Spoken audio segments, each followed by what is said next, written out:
Good morning everyone. 11th Commerce English Medium. Now Economic chapter number 6 Monopolistic Competitions. In reality, market are neither perfectly competitive market or nor pure monopoly market.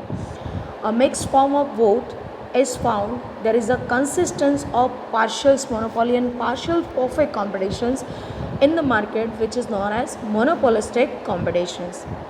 The major type of observed is monopolistic means what यहाँ पर क्या होता है, ना तो हमें पूरा का पूरा मोनोपोली मार्केट देखने को मिलता है और ना ही हमें पूरा का पूरा परफेक्ट कॉम्पिटिशन देखने को मिलता है. Both are have in mixtures, दोनों के दोनों वहाँ पे होते हैं, ना तो पूरा का पूरा परफेक्ट ना ही पूरा का पूरा monopoly. Now the definitions of monopolistic competitions. According to Professor Chamberlain, perfect competition, perfect monopoly consist in a market known as monopolistic competitions. When two types of competitions comes into exist in one market, that is known as monopolistic market.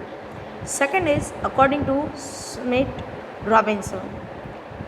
If each firm establishes monopoly and also compete at the same time in the market, it's called imperfect or monopolistic competitions. Means whenever only one institute and one firms in the market. Now second is also available for the competitions. When one industry compete with others, then it is known as imperfect or a monopolistic competitions. यहाँ पर एक से दो, दो से तीन ऐसे हो सकते हैं, लेकिन बहुत सारे होते नहीं. Now characteristics. First, large number of sellers and numerous buyers. There are numerous sellers in perfect competitions. In monopoly there is only one seller. Perfect competition में बहुत सारे सेलर्स होते हैं, अनकाउंटेबल, जिसको हम काउंट नहीं कर सकता है. एंड इन मोनोपोली के अंदर ओनली वन सेलर होता है. While in monopolistic competition there are many sellers, not a numerous and not a one. यहाँ पर एक भी नहीं है जो हम मोनोपोली कह सकते हैं, यहाँ पे न्यूमरस भी नहीं है अनकाउंटेबल की जो हम परफेक्ट कह सकते हैं. यहाँ पे फ्यू सेलर्स हमें देखने को मिलता है. It means that there are neither numerous sellers nor there is only one seller. Same thing. आ गई वापस से, ना तो यहाँ पे numerous sellers है और ना ही यहाँ पे single seller है. But there are many sellers. Due to this, in the monopolistic competition, the factor competitions becomes important. The buyers being numerous in the market, they cannot individually influence the market. Also they cannot affect the price of the product. जो buyers होते हैं वो इतने सारे होते हैं कि वो यहाँ पे प्राइस को इफेक्ट नहीं कर सकते, बट सेलर जो होता है ना यहाँ पे वो इफेक्ट कर सकता है, because these are few. But buyers कैसे यहाँ पे न्यूमरस, बहुत सारे. सेकेंड पॉइंट आता है product डिफ्रेंशिएशंस. This is a distinct characteristics of monopolistic competitions. It means that a product is different from another product in terms of form, quality and nature. एक form and industry होती है, वो market में अपना name and fame करने के लिए product को कुछ डिफरेंट बनाती है. दूसरी जो फॉर्म होती है वो कंपटीशन में बेस्ट परफॉर्मेंस करने के लिए अपनी प्रोडक्ट को दूसरे पर्सन की मीन्स दूसरे इंडस्ट्री से कुछ डिफरेंट होती है. Means what here is product differentiations in the terms of form, quality and nature. When a producer produce a product, there are possibility that there are minor difference in a product in the terms of form, fragrance, taste, shape, weight and quality. इसमें changes हो सकता है. Due to this is minor difference, the product can be called different. छोटे छोटे difference के कारण वो क्या कहलाता है, डिफरेंट कहलाता है एक दूसरे. That's why we can say is that here is the product differentiations. Next, हाँ चलिए इसमें एग्जांपल्स दे देते हैं. जैसे कि हम कॉलगेट का यूज़ करता है, कॉलगेट है, पेप्सोडेंट है, ऐसी बहुत सारी कंपनी है. अब मान लो कि कॉलगेट और पेप्सोडेंट के अंदर जो इंग्रेडिएंट्स होता है, इन शॉर्ट में जो रॉ मटेरियल्स होते हैं 90% सेम होता है. अब कॉलगेट को अपना मार्केट कैचअप करना है, उसको बढ़ाना है, काफ़ी ज़्यादा एक्सपांडेशन करना है, तो वो क्या करेगा, something is new material added in the product.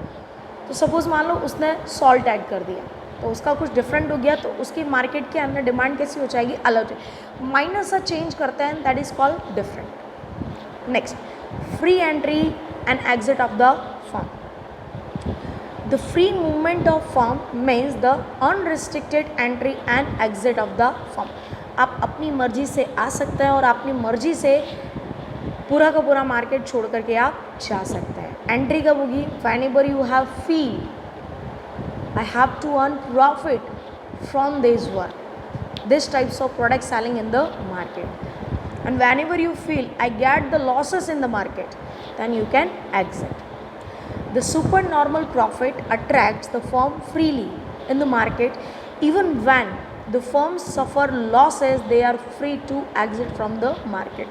अगर कोई इंडस्ट्री वहाँ पे काफ़ी अच्छा प्रॉफिट अर्न करती है, super normal profit, then anyone industry and anyone persons can attract from their profit, and now they wants to entry in this market for earning profit. अगर उन्हें वहाँ पर लॉस सफ़र करना पड़ता है तो वो मार्केट को छोड़ करके भी जा सकते हैं. There is no types of any restrictions. The free entry and exit of firm occurs only for short period of time. This means that the firm entry and enter freely by attractions of supernormal profit and exit freely when they suffer losses. When there is a normal profit, the free entry and exit of the firm decreases and stop. The firm are not attracted by the normal profit, so the firm do not enter in the market. Similarly, the firm is the market to not exit as they are not suffering losses.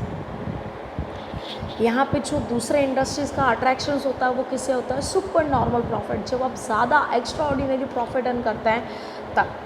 लेकिन जब market के अंदर profit earning का criteria basement पे होता है, normal होता है, तो वहाँ पे कोई भी पब्लिक या कोई भी पर्सन अट्रैक्ट होता नहीं. That's why we can say that जब यहाँ पे सिचुएशन कुछ एक्स्ट्रा ऑर्डिनरी होती है तो यहाँ पे एंट्री होती है, और यहाँ पे एक्स्ट्रा ऑर्डिनरी सिचुएशन नहीं है तो एंट्री और एग्जिट का सवाल ही खड़ा होता नहीं. सो इस तरीके से free entry and exit of the firm in this market. Next is selling cost. Selling cost, the expenses done for selling the product are called selling cost. Godown, advertisement, attractions करने के लिए हम बहुत सारे एक्स्ट्राऑर्डिनरी एक्सपेंस करते हैं. And there is all the types of expenses counting in the selling. That's why it is known as selling cost. The selling cost include the packing, making product attractive, sales tax, transportations, expenses given to wholesale and retail trader, showroom expenses, a specific amount expended for sale, prices, gifts, and most important being the advertisement cost. The selling cost does not include the productions and expenses, but it is included in the selling price. The selling cost, it is a typical characteristics of monopolistic market. This is not seen in monopoly or a perfect competitions. In this monopolistic competitions market, the seller try to attract the customers through the selling expenses. Sales के पीछे ये सारे के सारे expense करके वो क्या करता है? कस्टमर को अट्रैक्ट करना चाहता है कि ज़्यादा से ज़्यादा कस्टमर उसकी प्रोडक्ट के लिए अट्रैक्ट हो और परचेस करने के लिए रेडी हो. So the product difference in the market gives a particular identity to a product. So there can be possibility of selling cost, for example, mobile phone. So it is have different advertisement. इनकी अलग अलग advertisement होती है और शायद तो उसके feature से हम अट्रैक्ट होकर के उसी कंपनी का परचेस करता है, दूसरे कंपनी का नहीं. सो यहाँ पे सेल्स करने के लिए, पब्लिक को अट्रैक्ट करने के लिए जो भी एक्सपेंस करता है, but all the types of expenses known as selling cost. और इस कारण से यहाँ पे गुड्स एंड सर्विसेज की प्राइस क्या हो जाती है? इंक्रीज हो जाती है. Next is competition other than price. Monopolistic market has competitions of price and also competitions other than price. The seller keeping the price fixed try to attract the consumer by advertisement and compete by modify the quality. Monopolistic competitions में क्या होता है? Price में कुछ differentiation देखने को मिलता है, और प्राइस के साथ साथ अदर जो फैक्टर्स होते हैं ना, कंज्यूमर को अट्रैक्ट करने के लिए वो भी मॉडिफाई किए जाते हैं, उसकी क्वालिटी में कुछ चेंज किया जाता है. The seller try to attract consumers and compete on the basis of factors other than price. क्योंकि प्राइस को अगर टच किया, प्राइस को अगर फ्लक्चुएट किया तो प्रॉफिट में चेंज आ जाएगा, and nobody seller wants to change their profit. So what they can change other factors than price. So competition other than price, quality में हो सकता है, contain में हो सकता है, shaping में हो सकता है, product की packing में हो सकता है, but price को छोड़ करके. Next आता है imperfect knowledge regarding the market. The buyers and sellers do not have the complete knowledge related to the market. Seller और परचेज़र दोनों के पास मार्केट का पूरा नॉलेज होता नहीं. They are not aware of identicals and substitute product. So the price of identicals और substitute product are either high और low, resulting into the different price of substitute goods. Substitute goods का meaning क्या होता है? The goods which is used in place of other goods, जिसको हम दूसरे goods के प्लेस पर यूज़ कर सकते हैं. This is known as substitute goods. But लोगों के पास इतना अच्छा खासा नॉलेज नहीं होता मार्केट का, कि जिसके कारण उनको क्या होता है कि वो प्रोडक्ट की कम प्राइस होनी चाहिए बट उसकी उनको ज़्यादा प्राइस पे करनी पड़ती है. There are many firm producing identicals और substitute products. The firm compete by creating a new identity of the product and thus establishes monopoly like situations. Monopoly की तरह सिचुएशंस खड़ी हो जाती है. क्यों? लोगों का अट्रैक्शन उसकी तरफ हो जाएगा जिसकी क्वालिटी अच्छी और प्राइस कैसी हो कम. तो जो मेन प्रोडक्ट होती है उसकी डिमांड धीरे धीरे कैसे हो जाती है? लेस हो जाती है. सो व्हाट यहाँ पर क्या देखने को मिलता है? Monopoly. And this creates a monopolistic competitions. So इस तरीके से यहाँ पे हमने मोनोपोली कॉम्पिटिशन्स कंप्लीट किया है. If you have any problems then ask. Thank you so much.